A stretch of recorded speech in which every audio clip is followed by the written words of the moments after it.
Ya kalau masalah kedinasan, saya dinas di mana saja saya siap. Saya akan laksanakan perintah. Cuman kalau untuk kembali ke Jawa, sepertinya tidak.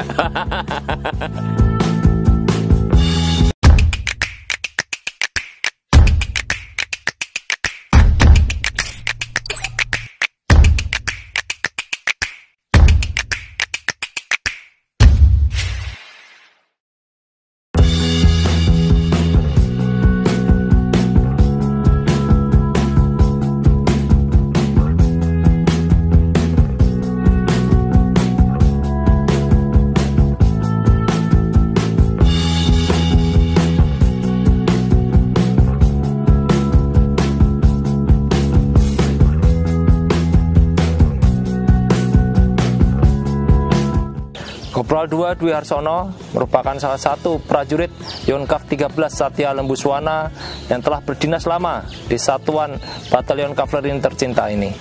Dimulai sejak batalion ini belum terbentuk, dari cikal bakalnya yaitu merupakan Satuan Denkav yang berada di Kodam 6 Mula Warman ini, Kopral 2 Dwi Harsono sudah berdinas di sini. Dalam kesehariannya merupakan bagian dari anggota staf Intel Batalion Kavaleri 13 dan merupakan salah satu prajurit yang menjadi contoh bagi adik-adiknya yang lainnya, khususnya yang Tamtama.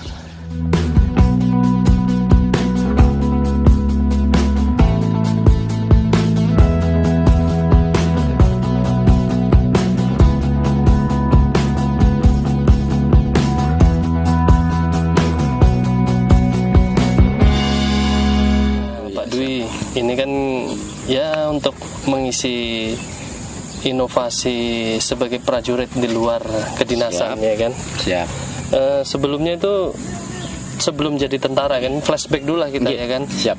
Flashback dulu ke belakang. Sebelumnya Pak Dwi itu sebelum jadi tentara itu dulunya itu memang sudah jadi peternak ikan atau bagaimana ya, coba? Gini kami jelaskan, kalau dulu saya memang pas masih SMP, orang tua punya budidaya perikanan lele awalnya. Di situ kami sering bantu bapak. Jadi tentang perawatan ikan, tentang pembenihan ikan, sampai nanti masa umur panen itu berapa lama, itu sudah pernah saya pelajari waktu saya masih SMP. Di SMA saya sempat berhenti karena waktu itu mungkin pas masa krisis. Jadi usaha bapak juga berhenti. Setelah itu kami jadi tentara. Nah, mungkin di saat saya mulai masuk menginjak pangkat praka, baru saya mulai mencoba untuk menghidupkan sesuatu yang pernah saya pelajari waktu saya SMP dulu. Oh, jadi memang sebelum jadi tentara memang sudah punya lah cikal bakal itu tadi, ya kan? Sudah.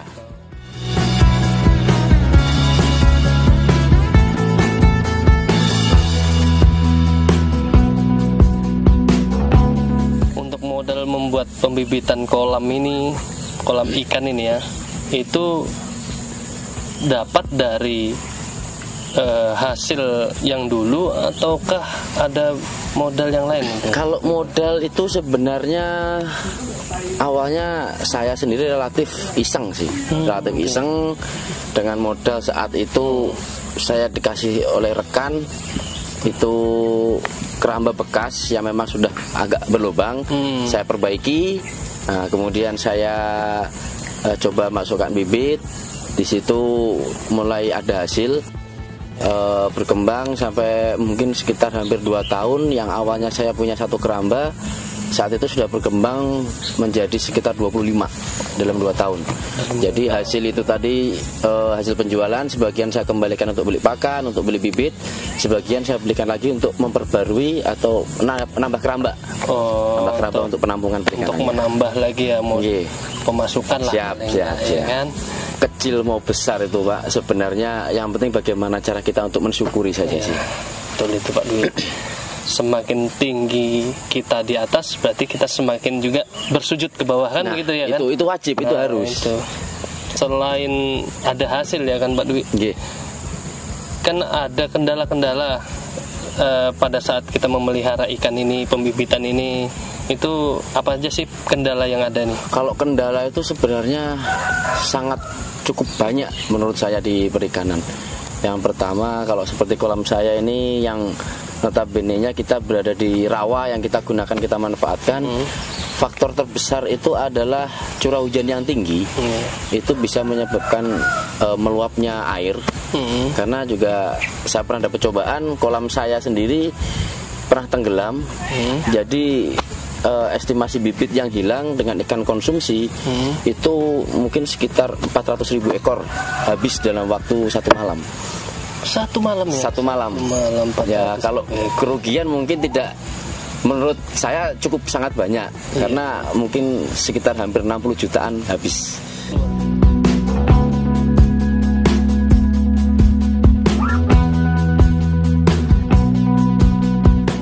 Berwirausaha ini kan pasti ada berbenturan dengan kedinasan. Betul. Terus dengan membagi waktu dengan keluarga itu. Betul. Bagaimana Mas Dwi untuk membagi waktu antara keluarga, kedinasan, kemudian dengan wirausaha ini, bagaimana Pak Dwi? Kalau saya yang paling berbenturan memang dengan waktu masalah kedinasan sih Pak. Kalau untuk dengan keluarga, syukur alhamdulillah keluarga mendukung. Jadi namanya kita kerja, kita mencari tambahan untuk kebutuhan keluarga. Dari anak, istri saya tidak pernah ada membahas atau mempermasalahkan soal itu. Kalau memang di masalah kedinasan, memang seringkali saya berbenturan. Tidak semua orang paham kalau saya itu tentara dan waktu saya itu sangat terbatas. Ya. Jadi harus saya yang pintar mengatur waktu kepada pelanggan-pelanggan saya. Jadi kalau mereka mau ngambil bibit ikan, saya minta tidak dadakan. Paling tidak 1 hari sebelum mau ngambil atau mau beli, itu atur janji. Setelah itu mungkin di saat sela-sela waktu kosong, mungkin seperti saya pas habis sholat zuhur, atau mungkin pas saya selesai melaksanakan apel sore. Nah, di situ masih ada celah waktu, itu bisa saya melayani kebutuhan dari pelanggan-pelanggan yang membutuhkan bibit. Berarti bahasa sekarang itu PO dulu lah kan? Nah, itu harus gitu begitu. Ya, kan? Jadi Pak Dwi ada keinginan enggak untuk berdinas di Jawa lagi? Ya, kalau masalah kedinasan, saya dinas di mana saja saya siap. Saya akan laksanakan perintah. Cuman kalau untuk kembali ke Jawa, sepertinya tidak. Ya, kalau buat saya, kepada rekan-rekan yang ada khususnya di Kodam 6 ini, kita boleh berkarya, kita boleh menyisihkan waktu untuk mencari rezeki di luar, tapi catatan terpenting kita bahwa kita tentara, tugas pokok kita tentara harus kita laksanakan, itu yang paling utama. Itu menurut saya. Jadi tetap semangat, semua tugas sudah ada jalurnya dan semua rezeki itu sudah ada jalannya. Hal ini merupakan suatu prestasi tersendiri karena Kopral Dwi Harsono memiliki kemampuan dalam meningkatkan ekonomi kreatifnya sehingga bisa mencari tambahan bagi keluarganya di luar jam dinas.